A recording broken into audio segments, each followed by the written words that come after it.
স্থানীয় সরকারে এক দশকে সবচেয়ে কম ভোট, নির্বাচন ব্যবস্থার প্রতি আস্থাহীনতার প্রতিফলন, রাজনীতিবিদদের সিদ্ধান্ত নেওয়ার তাগিদ বিশেষজ্ঞদের। জাতির পিতার নামে নির্মিত মুজিব কিল্লা প্রকল্পেও দুর্নীতির অভিযোগ, কাজ বেশি দেখে মোটা অঙ্কের টাকা লোপাট, সুস্থ তদন্তের তাগিদ টিআইবি।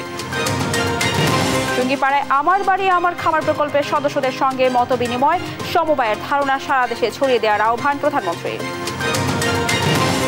বিএনপি আন্দোলনের নামে আবারও বিশৃঙ্খলা সৃষ্টির চেষ্টা করছে, দাবি ওবায়দুল কাদেরের। দেশের স্বাধীনতা কাঁটাতারে ঝুলছে, অভিযোগ কয়েশ্বরের।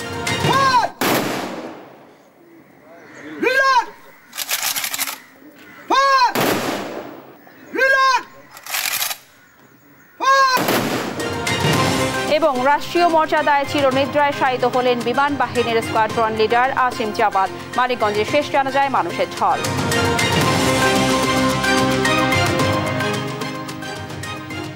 সংবাদ সন্ধ্যায় দেখছিলেন এই কেস টিমটি পায় সংবাদ শিরোনাম, সঙ্গে আছে আমি রাবিয়া ইসলাম স্নেহা। ষষ্ঠ উপজেলা নির্বাচনের প্রথম ধাপে চেয়ারম্যান পদে ভোট পড়েছে গড়ে 36.10%, যা গেল এক দশকে স্থানীয় সরকারের এই নির্বাচনে ভোটের হারের দিক থেকে সবচেয়ে কম।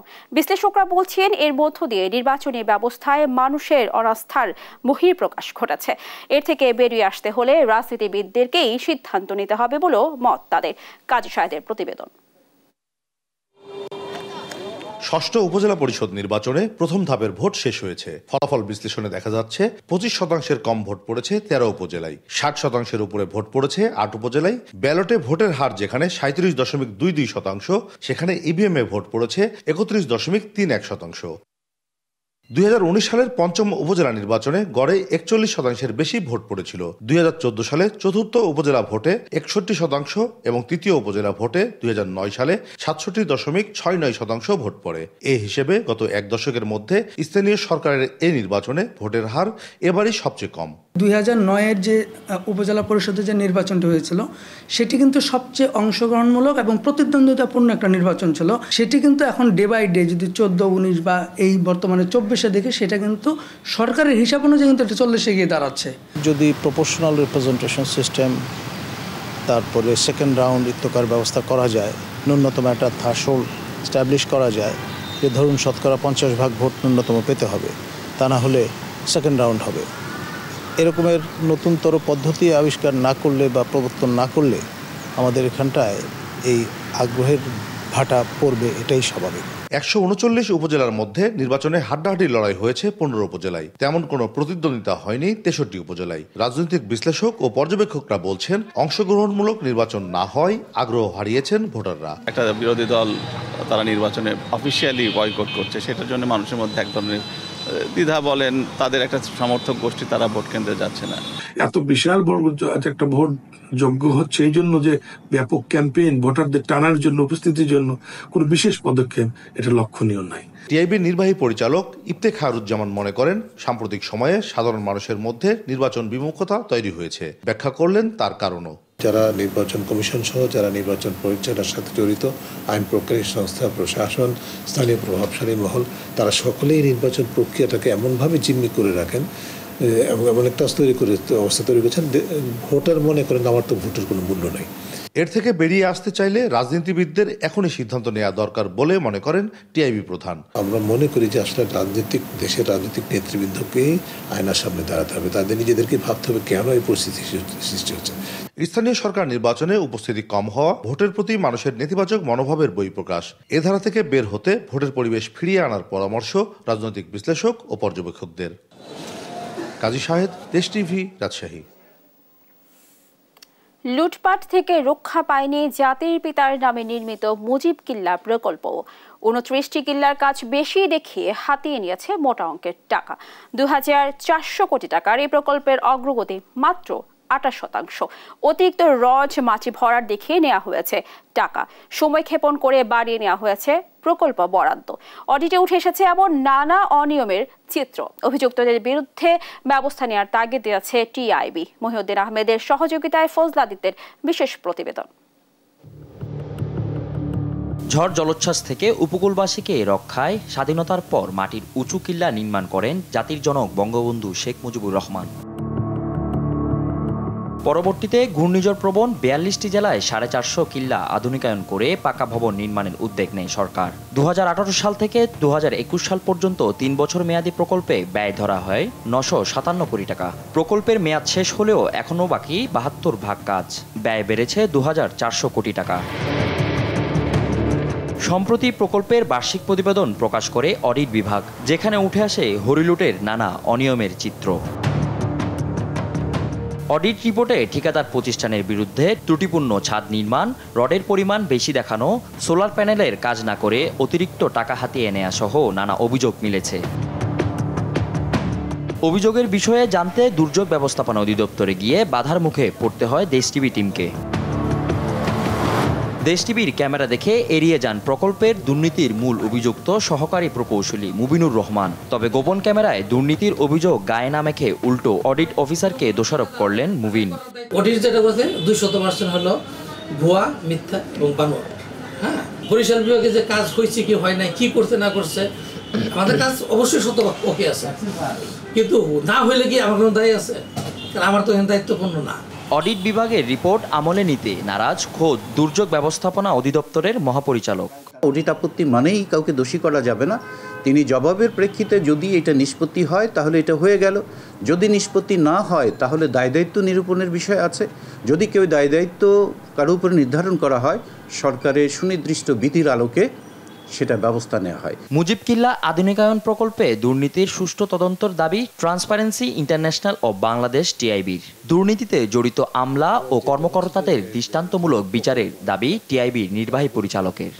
যেহেতু মুজিব কিল্লা এর মধ্যে একটা মুক্তিযুদ্ধের পরবর্তী সময়ের একটা আবেগও আছে, এরকম একটা ইতিবাচক প্রকল্পকে কেন্দ্র করে এই যে বিশাল দীর্ঘসূত্রিতা, বাংলাদেশের প্রকল্প বাস্তবায়নে দীর্ঘসূত্রিতা হয়, কিন্তু এই ধরনের বিশাল দীর্ঘসূত্রিতা কোনো অবস্থায় গ্রহণযোগ্য না। এটা খতিয়ে দেখতে হবে। এখন আমি মনে করি যে নিরপেক্ষ সরকারের নিয়ন্ত্রণের বাইরে বা এই সংশ্লিষ্ট প্রতিষ্ঠানের নিয়ন্ত্রণের বাইরে নিরপেক্ষ নিরীক্ষা করা দরকার এই বিষয়টিকে বিবেচনা করার জন্য যে আসলে কি ঘটছে সেখানে। 2025 সালের মধ্যে মুজিব কিল্লা নির্মাণ প্রকল্প শেষ হওয়ার কথা, তবে নির্ধারিত সময়ে আদৌ কাজ শেষ হবে কিনা তা নিয়ে রয়েছে অনিশ্চয়তা। ফজলে আদিত্য, দেশ টিভি, ঢাকা। সমবায়ের ধারণা সারা দেশে ছড়িয়ে দেওয়ার আহ্বান জানিয়েছেন প্রধানমন্ত্রী শেখ হাসিনা। জানান এর মাধ্যমে দারিদ্র্য বিমোচন করে জীবন মান উন্নয়ন করা সম্ভব। টুঙ্গিপাড়ায় আমার বাড়ি আমার খামার প্রকল্পের সদস্যদের সঙ্গে মত বিনিময়কালে এসব কথা বলেন প্রধানমন্ত্রী। সবাইকে জাতীয় পেনশন স্কিমে যুক্ত হওয়ার আহ্বানও জানান তিনি। আরও জানাচ্ছেন জয় যাদব। একদিনের ব্যক্তিগত সফরে নিজ নির্বাচনী এলাকা জাতির পিতার জন্মধন্য গোপালগঞ্জের টুঙ্গিপাড়ায় যান প্রধানমন্ত্রী শেখ হাসিনা। শুক্রবার সকালে টুঙ্গিপাড়ায় পৌঁছে জাতির পিতা বঙ্গবন্ধু শেখ মুজিবুর রহমানের সমাধিতে ফুল দিয়ে শ্রদ্ধা জানান প্রধানমন্ত্রী। পরে ছোট বোন শেখ রেহানা ও পরিবারের অন্যান্য সদস্যদের সঙ্গে নিয়ে দোয়া ও মোনাজাতে অংশ নেন প্রধানমন্ত্রী। এ সময় গোপালগঞ্জ জেলা ও টুঙ্গিপাড়া উপজেলা আওয়ামী লীগ ও এর সহযোগী সংগঠনের নেতাকর্মীরাও মোনাজাতে অংশ নেন। পরে টুঙ্গিপাড়া উপজেলা আওয়ামী লীগ কার্যালয়ে দারিয়ার কুল আমার বাড়ি আমার খামার প্রকল্পের সদস্যদের সঙ্গে মতবিনিময় করেন এই সমিতির উপদেষ্টা প্রধানমন্ত্রী শেখ হাসিনা। তিনি বলেন, বঙ্গবন্ধুর সমবায় ধারণার আলোকেই ক্ষুদ্র সঞ্চয়ের মাধ্যমে দারিদ্র্য বিমোচন করাই সরকারের লক্ষ্য।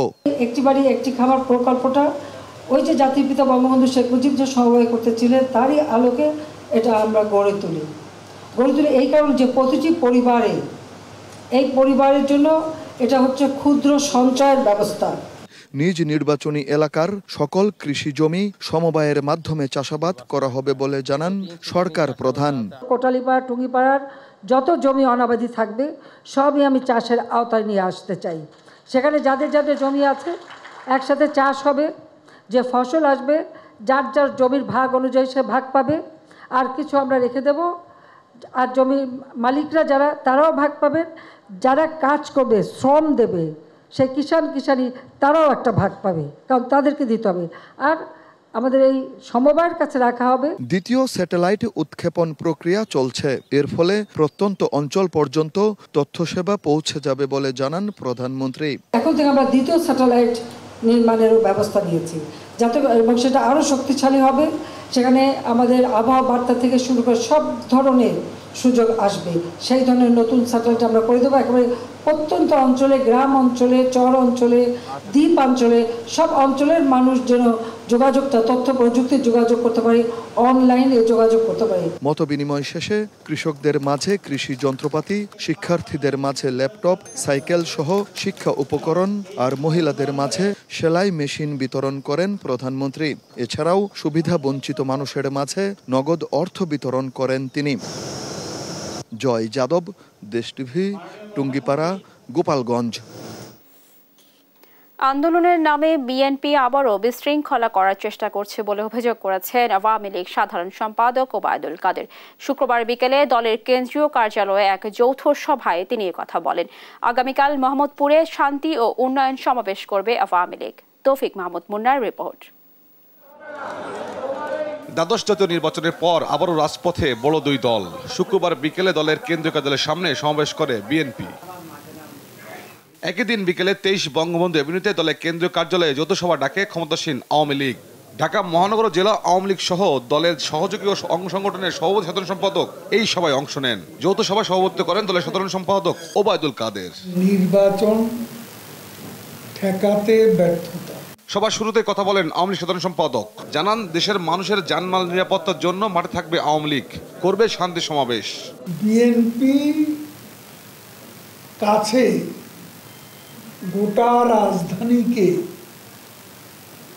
আমরা যদি তাদের উপর ছেড়ে দিই তাহলে জনগণের জানমাল সুরক্ষা সমস্যা হতে পারে এবং সে কারণে আমাদের মাঠে থাকতে হবে। আন্দোলনের নামে বিএনপি আগুন সন্ত্রাসের অপচেষ্টা করছে উল্লেখ করে ওবায়দুল কাদের জানান, কোনো সহিংসতা করলে ছাড় দেওয়া হবে না, প্রস্তুত রয়েছে আওয়ামী লীগও। রাজ্য করবে, একবার তো একটা শিক্ষা পেয়েছে, এবার ডাবল শিক্ষা হবে। আমরা বসে নেই, আমরা সর্বাত্মকভাবে প্রস্তুত আছি। সন্ত্রাস, অগ্নি সন্ত্রাস, নৈরাজ্য মোকাবিলায় আমরা ঐক্যবদ্ধ আছি। আমাদের সর্বশক্তি নিয়োগ করে আমরা লড়ব শেখ হাসিনার নেতৃত্বে। অন্যান্য দল নির্বাচনে না আসার পরে উপজেলা নির্বাচনে ভোটার উপস্থিতি মোটামুটি সন্তোষজনক বলে দাবি করেন ওবায়দুল কাদের। নির্বাচনেও আমরা সেটাই দেখলাম। তৌফিক মাহমুদ মুন্না, দেশ টিভি, ঢাকা। দেশের স্বাধীনতা ও সার্বভৌমত্ব এখন ফেলানির মতো কাঁটাতারে ঝুলছে বলে মন্তব্য করেছেন বিএনপির স্থায়ী কমিটির সদস্য গয়েশ্বর চন্দ্র রায়। আওয়ামী লীগের রিমোট কন্ট্রোল কার হাতে তা নিয়েও প্রশ্ন তোলেন তিনি। বিএনপি চেয়ারপারসন খালেদা জিয়া সহ সকল কারাবন্দী নেতাকর্মীর মুক্তির দাবিতে বিকেলে নয়াপল্টনে আয়োজিত প্রতিবাদ সমাবেশে প্রধান অতিথির বক্তব্যে তিনি এই কথা বলেন। বিস্তারিত সাইফুল রিপনের প্রতিবেদনে। বিএনপি চেয়ারপারসন খালেদা জিয়া সহ সব রাজবন্দির মুক্তির দাবিতে নয়াপল্টনে দলের কেন্দ্রীয় কার্যালয়ের সামনে মিছিল ও সমাবেশের আয়োজন করে ঢাকা মহানগর দক্ষিণ বিএনপি। মিছিল পূর্ব সমাবেশে বিএনপি ও এর সহযোগী অঙ্গ সংগঠনের নেতারা সংহতি জানিয়ে রাখা বক্তব্যে দাবি করেন, দেশের মানুষের মৌলিক চাহিদা পূরণে ব্যর্থ হয়েছে সরকার। আজকে বাংলাদেশের যে গভীর সংকটের ভিতরে, বাংলাদেশের যে অর্থনৈতিক সংকটের মুখে বাংলাদেশ উপনীত হয়েছে, এই সব কিছুর মূলে রয়েছে আওয়ামী অবৈধ ফ্যাসিস্ট হাসিনা সরকার। এই স্বৈরাচারকে পতন করার জন্য যা যা করণীয় সবকিছু করা হবে ইনশাআল্লাহ।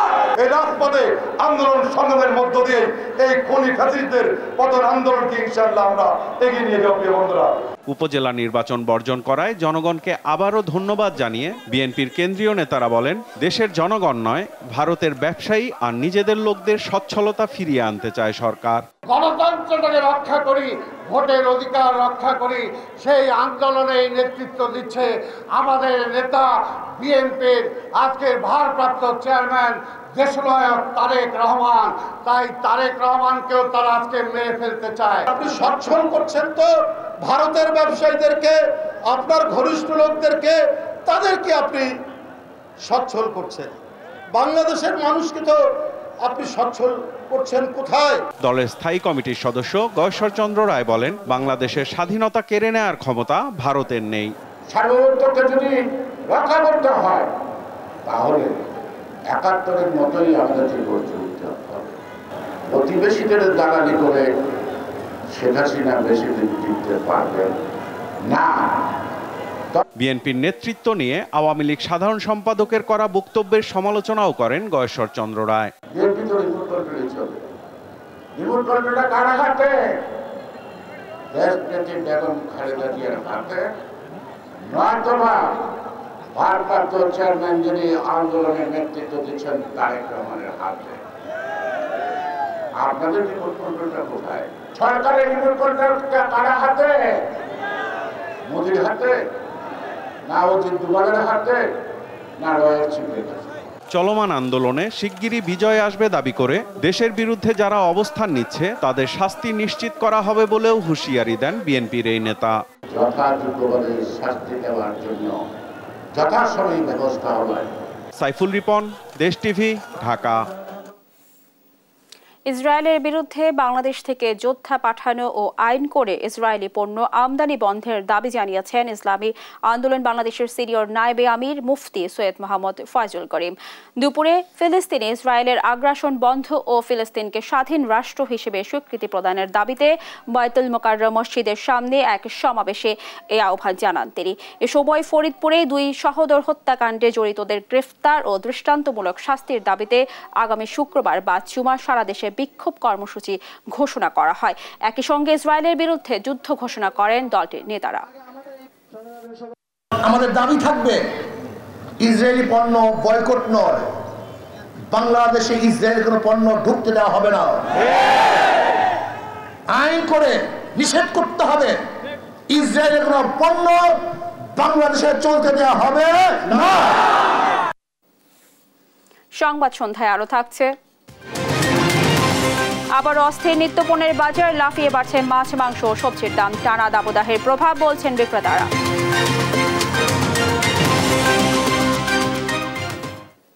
রাষ্ট্রীয় মর্যাদায় মানিকগঞ্জের নিজ গ্রামে চিরনিদ্রায় শায়িত হলেন বিমান বাহিনীর স্কোয়াড্রন লিডার আসিম জাওয়াদ।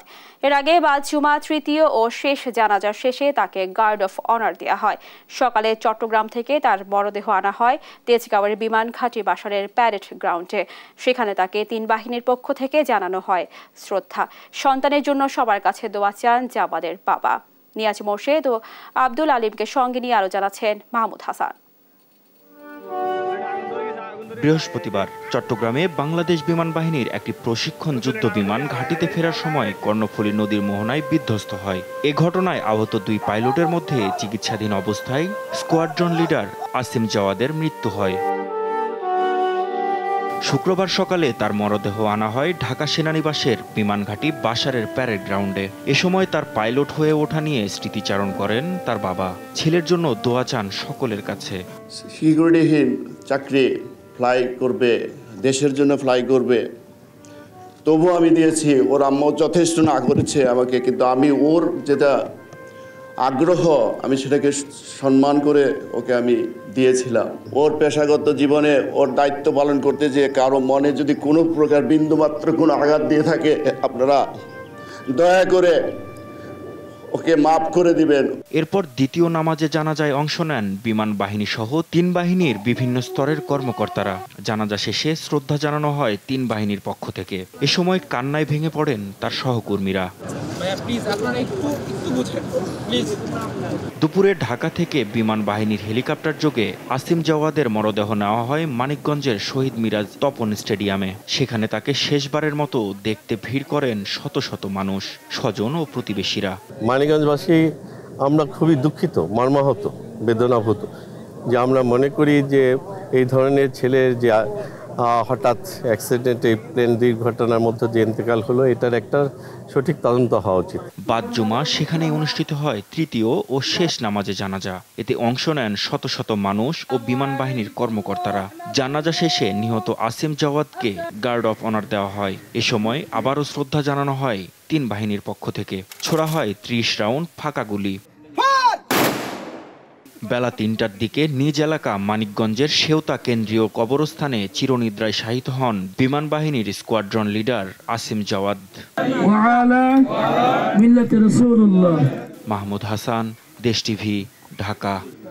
রাজধানীর বাজারে ঊর্ধ্বমুখী মাছ, মাংস, ডিম ও সবজির দাম সপ্তাহ ব্যবধানে কেজিতে ১০০ থেকে ২০০ টাকা বেড়েছে মশলা পণ্য। বিক্রেতারা বলছেন দাবদাহের কারণে ব্যাপক ক্ষতি হয়েছে মুরগির খামারের। অনেক ফার্মে মারা পড়েছে মুরগি, ক্ষতিগ্রস্ত হয়েছে ক্ষেতের সবজিও। তাই পাইকারি দাম বেশি হওয়ায় বাড়তি দামে বিক্রি করতে হচ্ছে তাদের। বিস্তারিত ইফতেখার রেজার রিপোর্টে। সাপ্তাহিক ছুটির দিনে কারওয়ান বাজারে এসে আয় ব্যয়ের সমীকরণটা মেলাতে পারছেন না নগরীর অনেকেই। সপ্তাহের ব্যবধানে অস্থির মাংসের বাজার, ডিমের দামটাও ঊর্ধ্বমুখী। গরিবের আমিষখ্যাত ব্রয়লার মুরগি কেজিতে ১৫ টাকা বেড়ে বিক্রি হচ্ছে ২২০ টাকায়। দেশি ৭৫০ আর সোনালী বিক্রি হচ্ছে ৪২০ টাকায়। ডিমের হালি ছাড়িয়েছে অর্ধশতক। গরুর মাংস ৭৭০ আর খাসি কেজিতে ১২০০ টাকা। রুই আর মৃগেল ৩৩০ থেকে ৩৫০ ঘরে। পাবদা ৬০০, ইলিশ উঠলেও দাম চড়া। প্রতি আলিতে আপনার প্রায় ৮ টাকা ৯ টাকা করে বাড়তি, আর ডজনে তো বাড়ছে আপনার প্রতি ডজনে বাড়ছে ২০ টাকা। কিন্তু এখন বাজারে খুব এলোমেলো অবস্থা, মুরগিও একই অবস্থা। গরুর দাম যেহেতু বেড়েছে, মুরগির উপরে চাপ বাড়ছে, তাই ওনারা মুরগির দামও বাড়ায় দিচ্ছে। মাছ আছে প্রচুর, কিন্তু দাম অনেক বেশি। যেমন পাবদা মাছ কিনলাম আগে ৪০০ টাকার যে পাবদা মাছ, সেটা এখন ৬০০ টাকা দিয়ে কিনলাম। কম বেশি সব সবজির দামই ঊর্ধ্বমুখী। বেগুন ছুঁয়েছে শতক, কচুরমুখী ১৫০ ছুঁই, পটল করলা আছে ৫০-এর ঘরে, চিচিঙ্গা ৪০, লাউ মিলছে ৭০ থেকে ৮০ টাকায়। তাও টুকটাক কিছু কিনতে পারি, কিন্তু যারা একদমই মনে করেন রিক্সা চালাচ্ছে বা হচ্ছে আরও যাতে খারাপ অবস্থা, ইভেন আনএমপ্লয়মেন্ট যারা হচ্ছে এখনো চাকরি পায় নাই, তাদের জন্য আসলে খুবই টাফ। দ্রব্যমূল্যের দাম কোনোদিনই কমছে না, বরং প্রতিদিনই কোনো একটা হতে আজকে বাড়ছে, আর একটা ওরকমই আছে, আর পরের দিন আর একটা বাড়ছে। বিক্রেতাদের অজুহাত গরমে উৎপাদন ব্যাহত হয়, বাড়তি দামে কিনতে হচ্ছে তাদের, তাই এই মূল্য বৃদ্ধি। অনেকদিন যে খরা গেছে, খরার কারণে আপনার সবজির আমদানি কম ছিল, কমের কারণে আপনার সবজির দামটা একটু বৃদ্ধি পাইছে। সয়াবিন লিটারে ১৬৭ টাকা, ৫ লিটারের বোতলজাত সয়াবিন মিলছে ৭৮০ থেকে ৮০০ টাকায়, খোলা চিনি ১৩৫ টাকা। আরেক দফা বেড়েছে মশলার দাম। জিরা আর এলাচি কেজিতে বেড়েছে ১০০, আর লবঙ্গ কেজিতে বেড়েছে ২০০ টাকা। চিনি ছিল ১২০ টাকা করে, এখন ১৩৫ টাকা খোলাটা। সয়াবিন তেলের দাম তো কম স্যার, তারপরেও দেখেন কমার পরেও এখন ৭৮০ টাকা। এগুলো কিনতে গেলে আমাদের মতো লোকের কাছে এটা খুব কষ্টনীয় ব্যাপার না। মাংস রান্না করার ক্ষেত্রে কিন্তু এই ধরনের মশলাটা খুব প্রয়োজন, কিন্তু এখন দেখা যাচ্ছে যে সাধারণ মানুষ এই মশলা দিয়ে আর মাংস ভালোভাবে খেতে পারবে না। কিছু অসাধু ব্যবসায়ী বা যারা সিন্ডিকেটের মাধ্যমে আছে, তাদের কিছু ঘাবড়িতে হবে এবং তাদের কিছু মন গড়ার মতো কিছু কিছু কারণে মশলার দাম বৃদ্ধি পাচ্ছে। পবিত্র ঈদুল আজহার ১ মাস বাকি থাকতে নিত্যপণ্যের এমন মূল্য বৃদ্ধিতে নাভিশ্বাস মধ্যবিত্ত থেকে শুরু করে নিম্ন আয়ের মানুষদের। ইফতেখার রেজা, দেশ টিভি, ঢাকা। সংবাদ সন্ধ্যায় আরো থাকছে। মিরপুরে চতুর্থ টি-20তে জিম্বাবুয়ের বিপক্ষে টস হেরে ব্যাটিংয়ে বাংলাদেশ একাদশে ফিরেছেন সাকিব, সৌম্য, মুস্তাফিজ।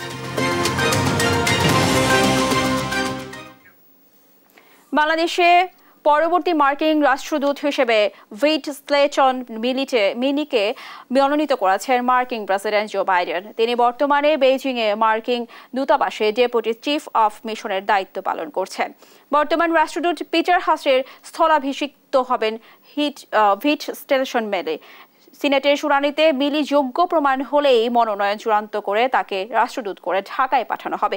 যুক্তরাষ্ট্রের নিষেধাজ্ঞার নীতি ও বাস্তবায়ন বিভাগের পরিচালক ছিলেন তিনি। ১৯৯২ সালে ফরেন সার্ভিসে যোগ দেন তিনি। এরপর ওয়াশিংটনের ফরেন সার্ভিস ইনস্টিটিউটের লিডারশিপ অ্যান্ড ম্যানেজমেন্ট স্কুলের সহযোগী ডিন, ঢাকায় মার্কিন দূতাবাসে ডেপুটি চিফ অফ মিশন সহ বিভিন্ন গুরুত্বপূর্ণ পদে দায়িত্ব পালন করেছেন তিনি। অনেক দেশ থেকে বাংলাদেশের মানবাধিকার পরিস্থিতি ভালো বলে জানিয়েছেন পররাষ্ট্রমন্ত্রী ডক্টর হাসান মাহমুদ। বিকেলে ফরেন সার্ভিস একাডেমিতে বৈশাখ উৎসবে অংশ নিয়ে এই কথা বলেন তিনি। বলেন, বাংলাদেশের মানবাধিকার পরিস্থিতি নিয়ে যারা বিভিন্ন সময়ে ছবক দিয়েছে, তাদের দেশের মানবাধিকার পরিস্থিতি সবাই দেখতে পাচ্ছে।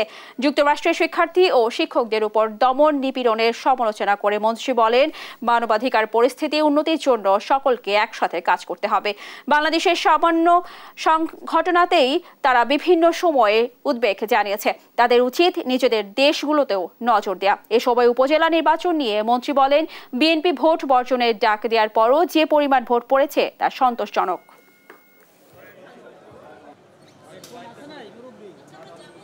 মানবাধিকার কোনো জায়গায় পারফেক্ট নয়। আমাদের দেশে অনেক দেশের তুলনায় মানবাধিকার অনেক ভালো। আমাদের দেশে ছাত্ররা বিক্ষোভ করলে যেভাবে অন্যান্য দেশে এখন দমন করা হচ্ছে, আমাদের দেশে সেভাবে দমন করা হয়নি অতীতে। এবার আন্তর্জাতিক প্রসঙ্গ। যুক্তরাষ্ট্র, মিশর, কাতার সহ বিভিন্ন দেশের নিষেধ উপেক্ষা করে ফিলিস্তিনের রাফায় বিমান হামলা জোরদার করেছে ইসরায়েলি বাহিনী। এতে প্রাণ গেছে আরও অর্ধশতাধিক ফিলিস্তিনির, আশ্রয়হীন হয়ে পড়েছে লক্ষাধিক মানুষ। এর মাঝেই ফিলিস্তিনকে স্বীকৃতি দিচ্ছে ইউরোপের আরও 5টি দেশ। রায়হান কবির শুভ্র রিপোর্টে বিস্তারিত। ফিলিস্তিনের স্বাধীনতাকামী গোষ্ঠী হামাস সম্প্রতি যুক্তরাষ্ট্র, মিশর ও কাতারের মধ্যস্থতায় যুদ্ধবিরতির চুক্তিতে সম্মতি জানালেও এ চুক্তিতে রাজি হয়নি ইসরায়েল। এর মধ্যে যুক্তরাষ্ট্র সহ বিভিন্ন দেশের নিষেধাজ্ঞা উপেক্ষা করে ফিলিস্তিনের রাফায় অভিযান চালিয়েছে ইসরায়েলি বাহিনী। গেল 24 ঘন্টায় অবরুদ্ধ গাজার রাফার পূর্বাঞ্চলে ইসরায়েলের বিরামহীন গোলাবর্ষণে নারী ও শিশুসহ নিহত হয়েছেন অনেক ফিলিস্তিনি। অস্ত্রের চালান বন্ধে যুক্তরাষ্ট্রের হুমকি উপেক্ষা করে আরও বড় ধরনের হামলা চালাতে সীমান্তে বিপুল সংখ্যক ট্যাঙ্কসহ যুদ্ধ সরঞ্জাম ও সেনা জড়ো করেছে ইসরায়েল। এদিকে ইসরায়েলি বাহিনীর হামলার মুখে মরিয়া হয়ে রাফা ছাড়ছেন বাসিন্দারা। পুরোপুরি জনশূন্য হয়ে পড়েছে রাফার পূর্বাঞ্চলের কিছু এলাকা। জাতিসংঘের ত্রাণ বিষয়ক সংস্থা UNRWA জানিয়েছে সোমবার থেকে প্রায় 80,000 ফিলিস্তিনি রাফা ছেড়ে গেছেন। আমাদের ঘরবাড়ি সব ধ্বংস হয়ে গেছে। সন্তানদের নিয়ে খোলা আকাশের নিচে রাত কাটাচ্ছি। সৃষ্টিকর্তা জানেন আমাদের এই আযাব থেকে কবে মুক্তি মিলবে। হোয়াইট হাউসের এক বিবৃতিতে জানানো হয়, মার্কিন প্রেসিডেন্ট জো বাইডেন বিশ্বাস করেন গাজার রাফায় বড় ধরনের অভিযান চালিয়েই ইসরায়েলের পক্ষে হামাসকে হারানো সম্ভব নয়। এদিকে ফিলিস্তিনকে রাষ্ট্র হিসেবে স্বীকৃতি দিতে যাচ্ছে আরও 5 ইউরোপীয় দেশ। স্পেনের নেতৃত্বে আয়ারল্যান্ড, স্লোভেনিয়া, মাল্টা ও নরওয়ে যৌথভাবে স্বীকৃতি দেবে 21 মে। এসব দেশের মধ্যে এ নিয়ে আলোচনা হচ্ছে বলে জানিয়েছেন আইরিশ পররাষ্ট্র ও প্রতিরক্ষামন্ত্রী মাইকেল মার্টিনের এক মুখপাত্র। রায়হান কবির শুভ্র, নিউজ ডেস্ক, দেশ টিভি। আর্থিক দুর্নীতি মামলায় অবশেষে জামিন পেলেন দিল্লির মুখ্যমন্ত্রী অরবিন্দ কেজরিওয়াল। আগামী 1 জুন পর্যন্ত তার অন্তর্বর্তীকালীন জামিন মঞ্জুর করেন আদালত। তার জামিনের খবরে উচ্ছ্বাস প্রকাশ করেন পশ্চিমবঙ্গের মুখ্যমন্ত্রী মমতা বন্দ্যোপাধ্যায়। বিস্তারিত লুৎফর কবিরের রিপোর্টে। দিল্লির আলোচিত মুখ্যমন্ত্রী অরবিন্দ কেজরিওয়ালকে নিয়ে জল ঘোলা কম হয়নি। অনেক নাটকীয়তার পর শুক্রবার তাকে অন্তর্বর্তীকালীন জামিন দিয়েছেন দিল্লির সুপ্রিম কোর্ট। লোকসভা ভোটের 4র্থ দফার আগেই এমন খবরে দিল্লি জুড়ে তার সমর্থকদের মাঝে এলো স্বস্তির খবর। ভারতীয় সংবাদ মাধ্যমগুলো বলছে, সুপ্রিম কোর্টের বিচারপতি সঞ্জীব খান্না ও দীপঙ্কর দত্ত দুই পক্ষের মতামত শোনার পর মুখ্যমন্ত্রী জামিন মঞ্জুর করেন। জামিন মঞ্জুরের ফলে লোকসভা নির্বাচনী প্রচারে কেজরিওয়াল অংশ নিতে পারবেন।